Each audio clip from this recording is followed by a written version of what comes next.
Hello everyone, this is your sir Aditya Wadwan. I welcome you all to Push Online Classes and हमारा topic revaluation आज all together new topic. हाथ जोड़ो भगवान को एक बार thank you बोलो कि गुडविल फाइनली निपटा, फाइनली खत्म हो गया हमारा। तो गुडविल करने के बाद अब हम लोग ये टॉपिक करेंगे रिवैल्यूएशन, जो आप पहले ऑलरेडी कर चुके हो। कौन से चैप्टर में? जस्ट इससे पहले वाले चैप्टर में। कौन सा था वो? Change in profit sharing ratio. तो स्ट्रेट अवे रिवैल्यूएशन मेरे को नहीं लगता मेरे को समझाने की जरूरत है कि रिवैल्यूएशन होता क्या है। और मैं आपको क्वेश्चन इसके सारे करवाऊंगा कैसे दिखाऊंगा, आपको तरीका बताऊंगा। हम लोग साथ साथ कुछ क्वेश्चंस कर लेंगे, कुछ आप खुद करोगे, बट हम देखेंगे सारे के सारे question. So let's see the first question. बोलता है pass entries in the firm journal for the following on admission of a partner. अब हम लोगों को एक चीज पता है कि रीवैल्यूएशन के अंदर होता क्या है। बेसिकली रीवैल्यूएशन दो वर्ड से बना, री और इवैल्यूएशन। जब रीवैल्यूएशन होता है तो कोई ना कोई एसेट की वैल्यू कम या ज्यादा होगी और कोई ना कोई लायबिलिटी की वैल्यू कम या ज्यादा होगी। एसेट की वैल्यू ज्यादा हो जाती है तो मेरा फायदा है, एसेट की वैल्यू कम हो जाती है तो मेरा नुकसान है। लाइबिलिटी की वैल्यू ज्यादा हो जाती है तो मेरा नुकसान है, और अगर लाइबिलिटी की वैल्यू कम हो जाती है तो मेरा फायदा है। कैसे? एक सिंपल सी छोटी सी चीज ये बता देता हूं बस। भाई एसेट बढ़ते हैं तो यानी कि हमारा फायदा है। दैट मीन्स कहां पे आएगा ये आएगा credit side of revaluation account. Revaluation account कैसा अकाउंट होता है? रिजर्व नेचर का अकाउंट होता है, प्रॉफिट नेचर का अकाउंट होता है। क्रेडिट में इसका जितना ज्यादा बैलेंस होगा उतना हमारे लिए अच्छा है। एसेट बढ़ेगा या फिर हमारी लायबिलिटी कम होगी। ये नोट बनाना है, बना लो रजिस्टर में। एसेट बढ़ेगा या लायबिलिटी कम होगी तो कहां पर आएगा? Credit side of revaluation account. इसका ऑपोजिट ले लो कि भाई अगर मेरी एसेट कम हो जाता है, भाई मेरे जो फायदा देने वाली चीजें हैं जो मैं ओन करता हूँ वो कम हो जाती है, उनकी वैल्यूएशन कम हो जाती है, तो क्या होगा? तो मेरे को नुकसान होगा। That means debit side of revaluation account.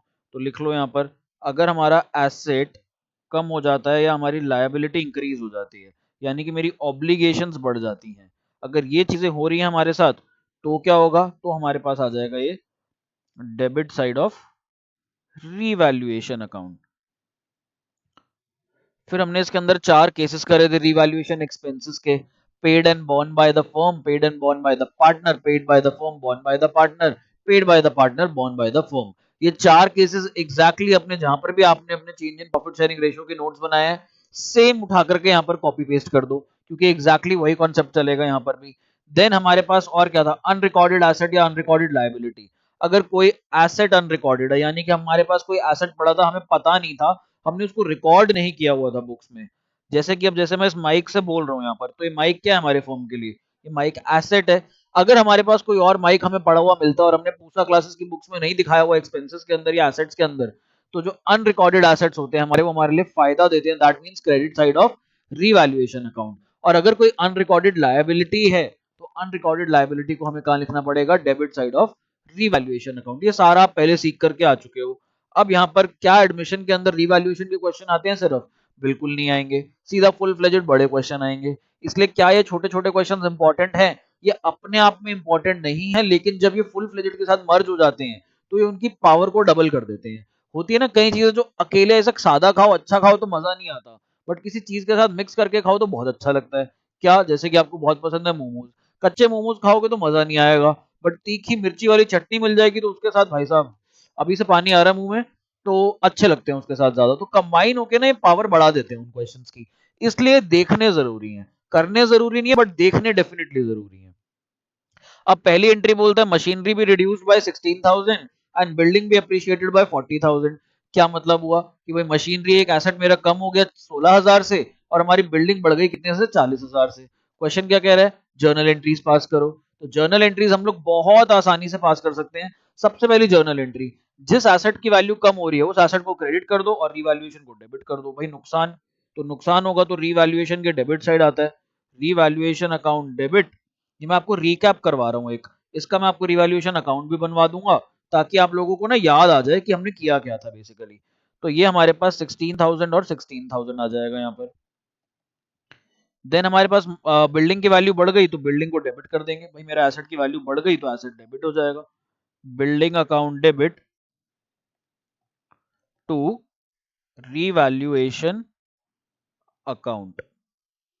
कितना? 40,000 और 40,000। इसका एडमिशन से कुछ लेना देना नहीं है अभी। एडमिशन से कुछ लेना देना नहीं है। बस ये होता है कि जो भी पुराने रिवैल्यूएशन हो रहे हैं वो किसको बिलोंग करते हैं, वो पुराने पार्टनर्स को बिलोंग करते हैं। इसलिए जो भी हमारे पास रिवैल्यूएशन प्रॉफिट या लॉस निकल के आएगा वो हमें पुराने पार्टनर्स को देना है हर हाल में।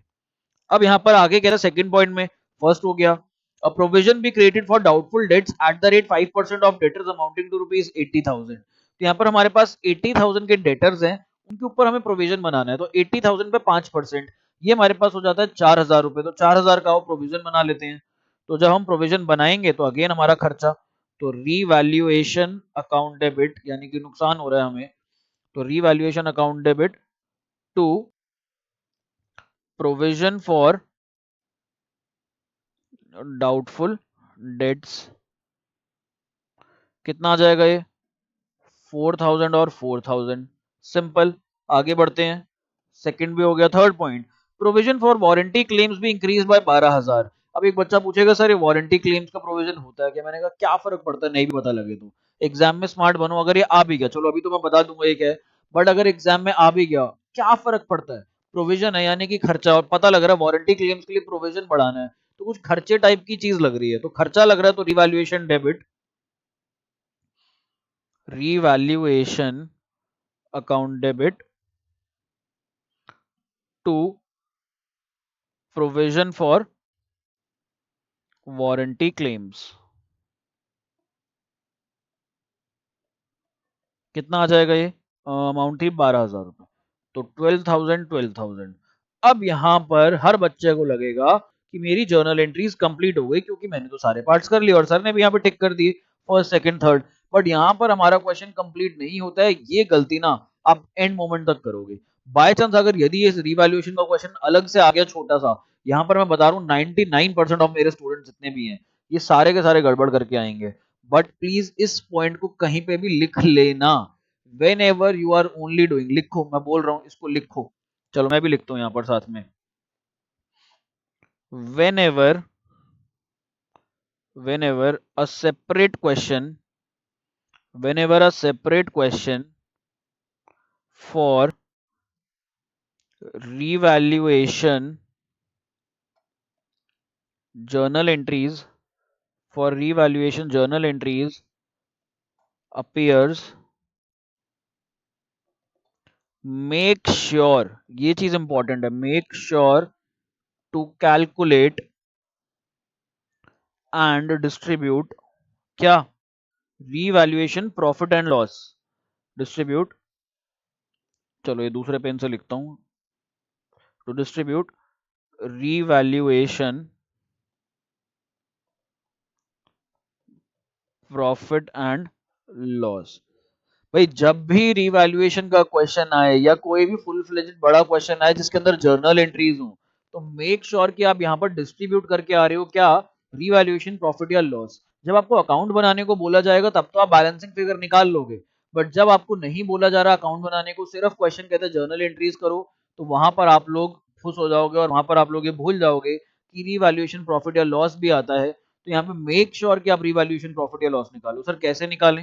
मैंने कहा कुछ नहीं, रिवैल्यूएशन का क्रेडिट का टोटल कर लो और डेबिट का टोटल कर लो। तो यहाँ पर मैं रिवैल्यूएशन के डेबिट का टोटल करूंगा और इस साइड में मैं क्रेडिट का टोटल करूंगा। तो डेबिट में हमारे पास जो रिवैल्यूएशन है वो आ रहा है हमारे पास यहाँ 16,000, तो इधर लिख लो 16,000।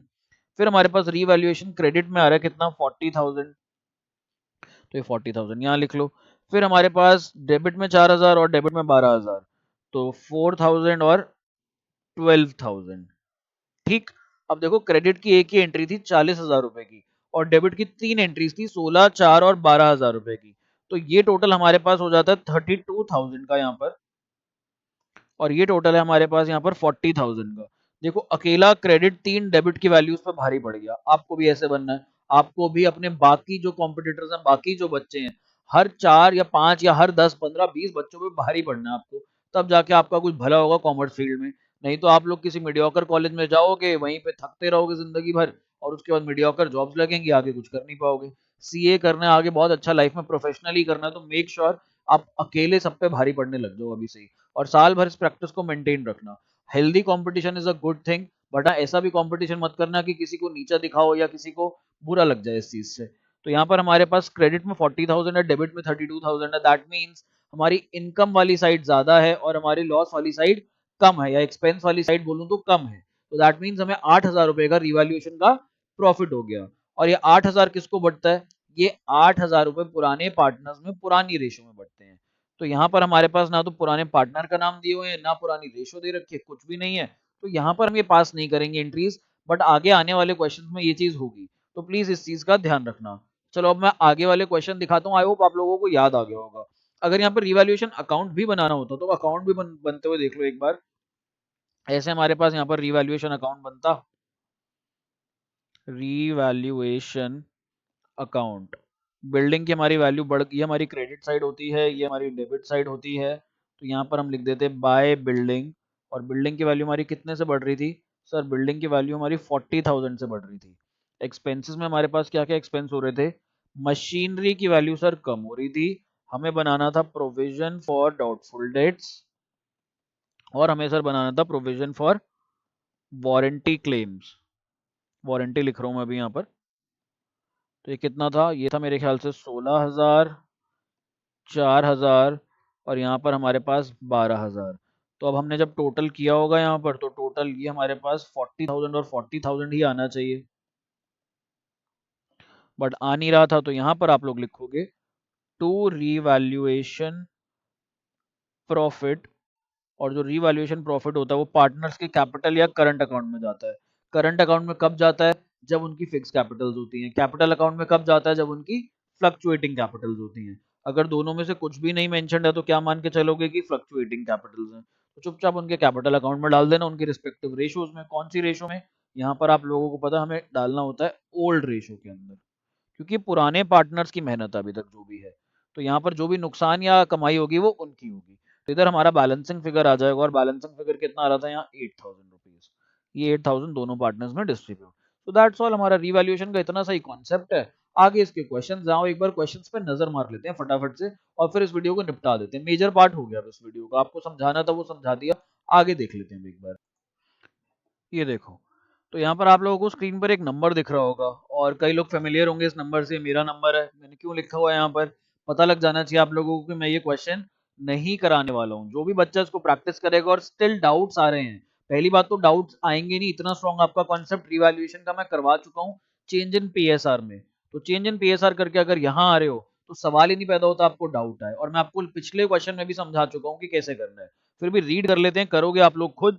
कोई भी डाउट आए तो मेरे को कॉल, व्हाट्सएप, मैसेज कुछ भी कर सकते हो। तो हमारा पहला इसके अंदर क्या कहता है? Pass entries in the firm's journal for the following on the admission of a partner. Unrecorded investment of rupees 20,000 are to be accounted. Investments क्या होती हैं? एसेट। अनरिकॉर्डेड एसेट आया तो यानी कि क्रेडिट साइड पे चला जाएगा हमारा ये, ठीक है, कितने से? 20,000 रुपए से। सेकंड आ जाओ, unrecorded liability towards suppliers for 5,000 is to be accounted. 5,000 की अनरिकॉर्डेड लाइबिलिटी आ गई है, सप्लायर बिल देना भूल गया था, बिल लेकर के आ गया कि भैया ये बिल पकड़ो, तो यानी कि डेबिट साइड ऑफ रीवैल्यूएशन, तो हमारा डेबिट बढ़ जाएगा रीवैल्यूएशन का। फिर कहता है an item of 1600 included in sundry creditors is not likely to be claimed and hence should be return back. 1,600 रुपए के कोई सन्ड्री क्रेडिटर्स में एक आइटम था, उन्होंने मना कर दिया कि हम ये 1,600 रुपए नहीं लेंगे, जाओ तुम्हें माफ किया, जाओ तुम्हें डिस्काउंट दिया, इस पैसे से ऐश करो, मोमोज खाओ। तो यहाँ पर 1,600 रुपए हमारे को फायदा हो गया, दैट मीन्स ये हमारे पास क्रेडिट साइड पे रिवैल्यूएशन क्या आ जाएगा, इससे हमारा क्रेडिट साइड का बैलेंस बढ़ जाएगा। तो बस यही एंट्रीज करनी है तीन, आप आराम से कर सकते हो। फिर भी डाउट है तो मेरा नंबर है। अब नेक्स्ट क्वेश्चन पे बढ़ते हैं। तो नेक्स्ट क्वेश्चन ये रहा, X and Y are partners in a firm sharing profits and losses in the ratio of 3:2। They admitted Z as a partner and fixed new profit sharing ratio as 3:2:1। Old ratio 3:2, new ratio 3:2:1। At the time of admission of Z, debtors and provision for doubtful debts existed at rupees 50,000 and 5,000। Debtors exist कर रहे हैं 50,000 रुपए की value के, और उनके ऊपर provision बना हुआ है 5,000 रुपए का। तो 50,000 के डेटर्स, 5,000 का प्रोविजन। आगे देखते हैं, ऑल डेटर्स आर गुड। सारे डेटर्स अच्छे हैं, जैसे कि तुम लोग हो मेरे students, all students are good. Same way all debtors are good, सारे के सारे डेटर्स अच्छे हैं, तो दैट मींस अब इस प्रोविजन को बोलो बाय बाय। इस प्रोविजन की हमें जरूरत बिल्कुल नहीं है, तो इस प्रोविजन को हम रिटर्न बैक कर लेंगे। रिटर्न बैक यानी कि अब अपनी कमाई मान लेंगे। तो कहते हैं जर्नल एंट्रीज पास करो। तो जर्नल एंट्रीज सबसे पहले क्या करोगे? सबसे पहली करोगे यहाँ पर provision for doubtful dates account debit, कि भाई ये जो प्रोविजन हमारा क्रेडिट साइड पर पड़ा था इसको खत्म करने के लिए हमने डेबिट करा, और ये जो क्रेडिट का अच्छा खासा बैलेंस था प्रोविजन का, ये कहां पर डाल दिया हमने, ये हमने रीवैल्यूएशन अकाउंट में डाल दिया। तो जब हम इसको रीवैल्यूएशन अकाउंट में डालेंगे हम क्या लिखेंगे, 5000 और 5000। ये हमारी एक जर्नल एंट्री। क्या और कोई जर्नल एंट्री होगी? होगी नहीं होगी? चेक करो पीछे पेज, चेक करो, कुछ लिखवाया था मैंने यहाँ पर, ये लिखवाया था मैंने, whenever a separate question for revaluation journal entries appears, make sure to calculate and distribute revaluation profit and loss। अच्छा यहाँ पे ना इसको एक्सटेंड कर लो, एक और लाइन इसके अंदर थोड़ी सी जोड़ लो, make sure to calculate and distribute revaluation profit and loss in old partners, या among old partners लिख लो, इनकी जगह among लिख लो, among old partners in old ratio, among old partners in old ratio, पुराने पार्टनर्स को पुरानी रेशो में बांट दो। ये तो यहाँ पर ये जो 5000 रुपए पुराने पार्टनर्स को मिल जाएंगे पुरानी रेशो में। पुराने पार्टनर्स कौन थे? मिस्टर एक्स और मिस्टर वाई। तो उनको जब मिलेंगे तो रीवैल्यूएशन का खात्मा करेंगे हम। तो revaluation account debit to X capital account, और यहाँ पर to Y's capital account. Old ratio कितनी थी हमारे पास? 3:2। तो 3000 और 2000 बढ़ जाएंगे, लेकिन फिर भी यहाँ पर करके देख लो, इंटू 3/5 और 5000 इंटू 2/5। तो ये हमारे पास आ जाएगा 3000, और इधर हमारे पास आ जाएगा 2000। कूल, आगे बढ़े, अगले क्वेश्चन को देखें। आ जाओ अब अगले क्वेश्चन को देखते हैं, ये यहाँ पर खत्म हो गया। चलो जी, लेट्स सी, ये रहा। अब फिर समझ तो गए होगे, स्मार्ट हो आप लोग, स्मार्ट बच्चे हो, मैंने आपको थोड़ा बहुत तो स्मार्ट बना दिया। यहाँ पे मेरा फोन नंबर लिखा है, क्यों लिखा है? क्योंकि ये क्वेश्चन मैं नहीं कराने वाला। ये क्वेश्चन में अगर डाउट आएगा तो आप लोग मुझसे मैसेज कॉल करके पूछ सकते हो। तो यहाँ पर देखते हैं क्वेश्चन, समझा दूंगा बट करेंगे नहीं इसको, ताकि ना हमारे को आगे जो मेन कॉन्सेप्ट है उस पर हम अपनी सारी एनर्जी लगाएं, उस पर हम अपना सारा टाइम लगाएं। X and Y are partners in a firm sharing profits and losses in the ratio of 3:2। They admitted Z as partner for 1/4 share at the time of admission। अब एडमिशन के time क्या हुआ? Admission के time stock जिसकी books में value थी, book value का मतलब होता है बुक्स में, बैलेंस शीट में जो उसकी वैल्यू एग्जिस्ट कर रही है स्टॉक की, कितनी एग्जिस्ट कर रही है? 1,00,000 रुपीज, 1,00,000 रुपए, is to be reduced by 40%। 40% से कम कर दो, बाय, बाय यानी कि रिड्यूस्ड बाय यानी कि इतने परसेंट से कम कर दो। तो 1,00,000 का 40% दैट मीन्स 40,000। तो 40,000 हमारे पास आ जाएगा स्टॉक के नाम से, कहां पर? Debit side of revaluation. फिर कहता है फर्नीचर की बुक वैल्यू, फर्नीचर की book value 60,000 is to be reduced to. तो ये चीज यहां पर समझानी बहुत इंपॉर्टेंट है, टू और बाय। देखो बाय का मतलब होता है इस अमाउंट से कम कर दो, इतनी अमाउंट से कम कर दो, लिख लो। बाय का क्या मतलब होता है, टू का क्या मतलब होता है? उतनी अमाउंट से कम या ज्यादा कर लो, और यहां पर लिखो उतनी अमाउंट तक ले आओ। मतलब मैं बताता हूं, हटाओ इसको यहां से, देखते हैं।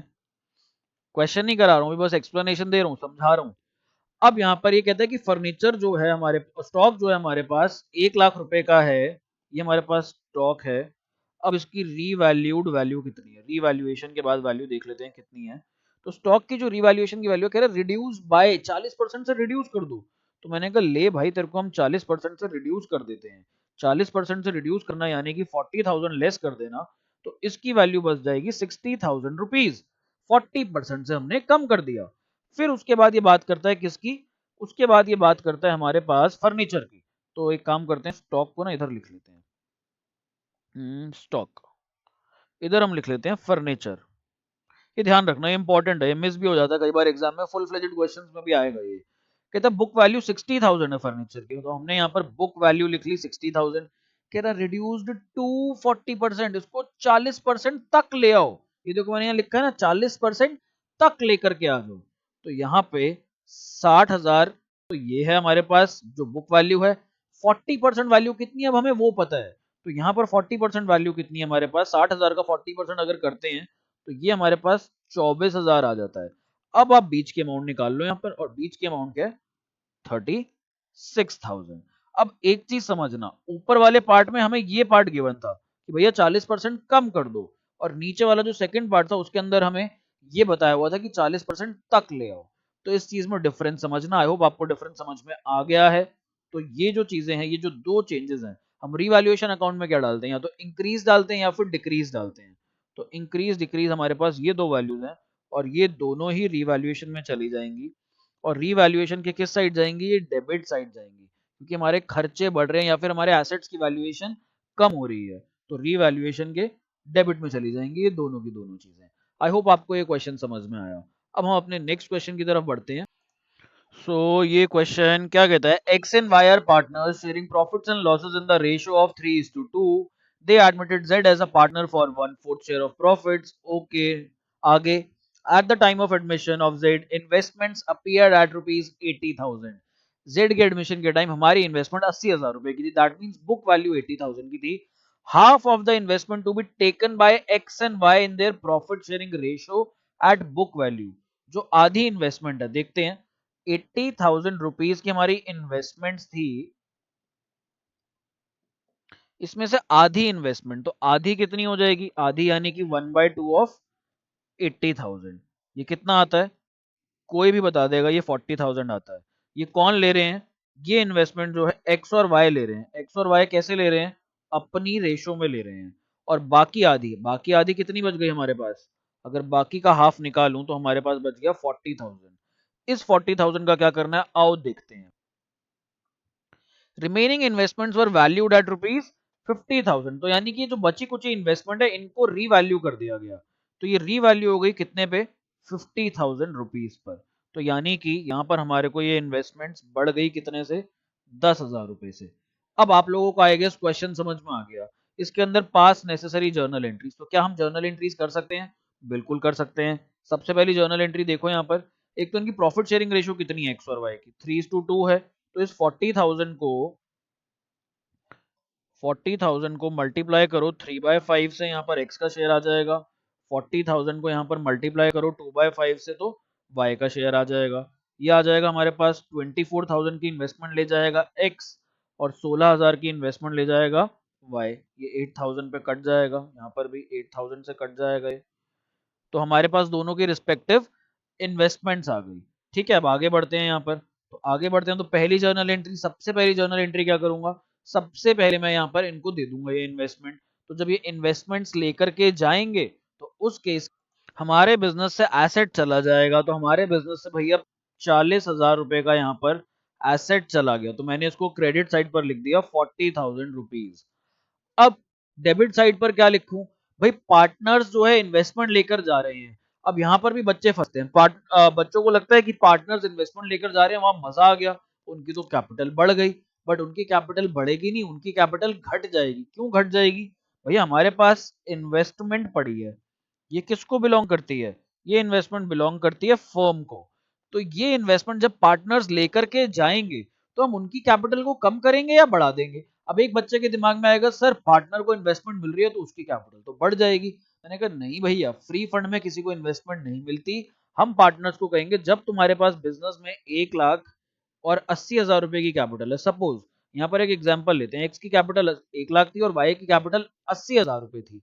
अब ये इन्वेस्टमेंट्स लेकर के जा रहे हो, तो क्या फ्री फंड में ले जाएंगे क्या इन्वेस्टमेंट, हम कहेंगे भैया इन्वेस्टमेंट लेकर के जा रहे हो तो फर्म को पैसा दो। तो ये कहते हैं हमारे पास कैश देने को नहीं है फर्म को, हम नहीं कैश दे सकते। ये इन्वेस्टमेंट अगर हम मार्केट में बेचते तो फर्म को क्या मिलता, फर्म के पास कैश आता। हमने इनको कहा कि भैया मार्केट में बेचूंगा तो कैश मिलेगा, तुम लेकर के जा रहे हो तो तुम कैश दे दो। ये कह रहे कैश नहीं देंगे हम, हमारे पास नहीं है कैश। तो मैंने कहा कैश नहीं दोगे तो फिर पेमेंट कैसे करोगे। तो ये बोलते हैं एक काम करो, हमारी कैपिटल से काट लो। तो इनकी कैपिटल से जब मैं काटूंगा ये पैसा, तो 24,000 में एक्स से ले लूंगा और 16,000 में वाई से ले लूंगा। मैं इनकी कैपिटल उतने ही अमाउंट से कम कर दूंगा। तो अपने दिमाग से गलत फहमी निकाल देना कि अगर कोई पार्टनर एसेट लेकर के जाएगा तो उसकी कैपिटल बढ़ जाएगी, बढ़ेगी नहीं, कम हो जाएगी इनफैक्ट, क्योंकि हम उनसे कैश तो ले नहीं रहे। कैश ना लेने की जगह हम उनकी कैपिटल से पैसा ले रहे हैं। तो यहां पर हमारे पास एक्स कैपिटल अकाउंट डेबिट और वाइज कैपिटल अकाउंट डेबिट, ये एंट्री हो जाएगी सबसे पहले। आई होप आपको ये समझ में आया, मैं यहाँ से इरेज कर रहा हूँ। स्टिल अगर नहीं समझ में आया तो आप मेरे को कॉल मैसेज व्हाट्सएप करके समझ लेना डिटेल में, बहुत आराम से समझा दूंगा। तो यहाँ पर हम लोग अब क्या करेंगे, अमाउंट्स कितनी कितनी हमारे पास, 24,000, 16,000 और 40,000। बची कुछ इन्वेस्टमेंट जो हमारी 40,000 से 50,000 हो गई, उसका क्या करें, बढ़ गई, तो that means investment account debit to revaluation account. 40,000 से 50,000 हो गई, तो फायदा कितने का हुआ, सर फायदा हुआ यहाँ पर 10,000 का। तो मैंने कहा ठीक है कि हमारा क्वेश्चन यहाँ खत्म, नहीं खत्म हुआ, प्लीज अगेन एंड अगेन बोल रहा हूँ, रीवैल्यूएशन प्रॉफिट या लॉस को पुराने पार्टनर्स में पुरानी रेशो में बांट कर जरूर आना। अब मेरे को यहाँ पर दिख रहा है कि सिर्फ एक ही रीवैल्यूएशन की एंट्री है और वो भी क्रेडिट साइड में रीवैल्यूएशन पड़ा है, दैट मीन्स हमें रीवैल्यूएशन में क्या हुआ, फायदा हुआ, प्रॉफिट हुआ। तो इस रीवैल्यूएशन को आप लोग डिस्ट्रीब्यूट कर देना ओल्ड रेशो में, विच आई गेस इज यहाँ पर 3:2। तो 3:2 है, 10,000 बढ़ जाएगा पार्टनर्स में, कैसे, revaluation account debit to X capital और टू वाइज कैपिटल अकाउंट। ये 10,000 रुपए है, आपने 3:2 में बांटना तो आप बांट सकते हो, मैं मेंटली कर लिया था यहाँ पर मैंने इसको, तो ये मेरे पास 6,000 और 4,000 आ जाएगा। आप लोग भी इसको इजीली कर सकते हो। अब अपना एक और क्वेश्चन देख लेते हैं। तो चलो जी, ये हमारा लास्ट क्वेश्चन है इस वीडियो का, समझते हैं। आप यही कहोगे अब सर हर बार लास्ट क्वेश्चन बोल के ना बड़ा सा क्वेश्चन ले आते हो, झूठ बोलते हो, लास्ट है, छोटा सा है, सच में छोटा सा है। At the time of admission of partner C, assets and liabilities of A and B were revalued as follows. तो as follows नीचे दे रखा है, देखते हैं क्या क्या रिवैल्यूएशन हुई। First part, a provision for doubtful debts 10% was made on sundry debtors. sundry debtors के ऊपर प्रोविजन बनाना है 10% का, और sundry debtors हमें गिवन है यहाँ पर 50,000 रुपीज। तो 10% का प्रोविजन कितना हो जाएगा, 50,000 का 10%, दैट मीन्स 5,000 रुपीज। भाई यहाँ पर तुम 50,000 का 10% निकाल लोगे और 10% आ जाता है 5,000 रुपए। तो ये 5,000 का हमारे पास प्रोविजन बन जाएगा। तो फर्स्ट एंट्री क्या हो जाएगी, यहाँ पर रीवैल्यूएशन का खर्चा हो गया हमारा, तो रीवैल्यूएशन अकाउंट डेबिट, फर्स्ट की जगह से ए कर लो, ABCD गिवन है, 5,000, और यहाँ पर क्रेडिट साइड पर लिख लेना to provision for doubtful debts 5,000। तो ये हमारी पहली एंट्री। अब हम अपनी सेकंड एंट्री की तरफ बढ़ते हैं। Creditors were return back by 5,000। Return back का क्या मतलब होता है, यानी कि ये जो क्रेडिटर्स हैं 5,000 रुपए के, रिटर्न बैक, दैट मीन्स कि अब ये क्रेडिटर्स नहीं रहे, अभी हमारी कमाई हो गई, अभी हमारे लिए फायदा हो गया। तो यहां पर हम लोग क्या एंट्री करेंगे, creditors account debit to revaluation account, यानी कि 5,000 के क्रेडिटर्स ने अपना क्लेम छोड़ दिया, उन्होंने बोला हमें नहीं चाहिए, हमें रिटर्न बैक, राइट बैक कर दो, हमें हटा दो यहाँ से। तो राइट करते हैं तो लिख देते हैं, राइट बैक करते हैं तो यानी कि हटाना। तो यहां से हम क्रेडिटर्स को हटाएंगे बी पार्ट में, और हम लिख देंगे creditors account debit to revaluation account. कितना, अगेन यहाँ पर 5,000 और 5,000 की एंट्री। अब सी पार्ट पढ़ो, building was appreciated by 20%, book value of building ₹2 lakh. तो बिल्डिंग यहाँ पर हमें बढ़ानी है 20% से, तो 20% से बढ़ा लो बिल्डिंग सी पार्ट में। तो यहाँ पर हमारे पास आ जाएगी बिल्डिंग अकाउंट डेबिट, अमाउंट कितनी आएगी, हमारे पास 2 लाख था, कितना था बिल्डिंग की वैल्यू, बिल्डिंग की वैल्यू थी 2 लाख रुपीज, तो 2 लाख का 20% बढ़ा लो इस अमाउंट से। और क्रेडिट साइड में क्या आ जाएगा, टू रीवैल्यूएशन अकाउंट। ये हमारे पास 40,000 और 40,000 आ जाएगा इधर। नेक्स्ट देखते हैं हम लोग अब यहाँ पर, नेक्स्ट कहता है unrecorded investments were valued at, ABC हो गया, unrecorded investments were valued at ₹15,000। तो आप सबको पता है क्या करना होता है इसके अंदर, इन्वेस्टमेंट्स जो आपके एसेट आ रहे हैं, एसेट का नाम लिख दो डेबिट साइड पर, लाइबिलिटी होती तो क्रेडिट साइड पर लिख लेते, और सिंस एसेट आ रहा है तो बिजनेस को फायदा दे रहा है, तो यहाँ पर टू रीवैल्यूएशन अकाउंट आ जाएगा, कितना आएगा, 15,000 और 15,000 था, कंफर्म कर लेंगे एक बार, 15,000। E part, a provision for 2,000 for made for an outstanding bill of repairs. अब बिल ऑफ रिपेयर्स है आ गया यहाँ पर, तो एक आउटस्टैंडिंग बिल आ गया, इस आउटस्टैंडिंग बिल के लिए प्रोविजन बनाना पड़ रहा है, तो यहाँ पर आप लोगों को क्या करना पड़ेगा, एक एक्सपेंस क्रिएट करना पड़ेगा, आपका जो भी है ये रीवैल्यूएशन को कम कर देगा। तो यहाँ पर हमारा रीवैल्यूएशन को कम करने का मतलब है revaluation account debit to provision for repairs. कितने का है हमारा रिपेयर्स? ये हमारा है 2000 रुपए का। तुम्हारी ये लाइबिलिटी बढ़ गई, तो रीवैल्यूएशन में नुकसान चला गया 2000 का और ये लाइबिलिटी में चला गया 2000 रुपए। आगे देखते हैं last part. Unrecorded liability toward supplier was rupees 3000 rupees. तो यहाँ पर आप लोगों को लाइबिलिटी का नाम नहीं पता, तो क्या करोगे यहाँ पर? यहाँ पर सबसे पहले तो आप रीवैल्यूएशन में एक्सपेंस बुक करोगे भाई, जो आपका एक खर्चा होने वाला है आगे जा करके। अभी के लिए लाइबिलिटी, तो रीवैल्यूएशन अकाउंट डेबिट कितना 3000, तो ये 3000 आ जाएगा। क्रेडिट साइड पर हम इसको क्या लिखेंगे, क्या बोलता है, अनरिकॉर्डेड लायबिलिटी टुवर्ड सप्लायर। तो यहाँ पर आप लिख दोगे अनरिकॉर्डेड लायबिलिटी, सिंस नाम नहीं पता यहाँ पे, तो अनरिकॉर्डेड लायबिलिटी, या सप्लायर का नाम होता तो सप्लायर का नाम लिख देते हम लोग 3000। अब क्या हमारा क्वेश्चन हो गया? नहीं सर अभी नहीं हुआ, आप समझा चुके हो 3 बार, अब हमारे समझ में आ गया, तो अब हमें आंसर पता है। अभी हमें क्या करना है, रीवैल्यूएशन के डेबिट का और क्रेडिट का टोटल करना है। फिर हमें देखना है ओवरऑल रीवैल्यूएशन में प्रॉफिट हो रहा है या नुकसान हो रहा है, फायदा हो रहा है या नहीं हो रहा है। तो यहाँ पर अगर लॉस हो रहा होगा तो रिवैल्यूएशन लॉस बांट देंगे सर हम पार्टनर्स में, और अगर हमारे को रिवैल्यूएशन प्रॉफिट हो रहा होगा तो हम प्रॉफिट बांट देंगे पार्टनर्स में। और यहाँ पर ए बी और सी दे रखे हैं, तो ए भी पुराने पार्टनर्स हैं सर, ये पुराने पार्टनर्स में ही बढ़ता है रीवैल्यूएशन का प्रॉफिट और लॉस, क्योंकि ये पुराने पार्टनर्स की वजह से हुआ है। ये at the date of admission of new partner revaluation कर रहे हैं, तो रीवैल्यूएशन होता है पिछली चीजों का, आने वाली चीजों का नहीं होता जो आप कर चुके हो। तो जैसे आप टेस्ट दे देते हो तो उसको रीवैल्यूएट करते हैं। तो यहाँ पर हम इसको ओल्ड रेशो में सर बांट देंगे, ओल्ड पार्टनर्स में। यहाँ पर रेशो नहीं गिवन तो सर हम बहुत समझदार हैं, हम यहाँ पर रेशो खुद से ले लेंगे, कितनी, 1:1। तो यहाँ पर हमारी ये वीडियो समाप्त होती है, अगली वीडियो के अंदर मिलेंगे। अगली वीडियो भी ऐसी आसान सी सिंपल सी वीडियो होगी, क्योंकि उसके अंदर मैं आपको general reserve, profit and loss, इन सब के बारे में बताऊंगा, ट्रीटमेंट के बारे में। ऐसे छोटे छोटे से क्वेश्चंस आएंगे, उसके बाद हम लोग बड़े बड़े क्वेश्चंस के साथ डील करेंगे, फुल फ्लेजेड क्वेश्चंस करेंगे। So thank you so much for staying connected. Please पढ़ाई करते रहना, टच मत छोड़ना अपना, फ्लो मत छोड़ना। कोई डाउट आए तो मेरे को कॉल करना। Bye bye, take care.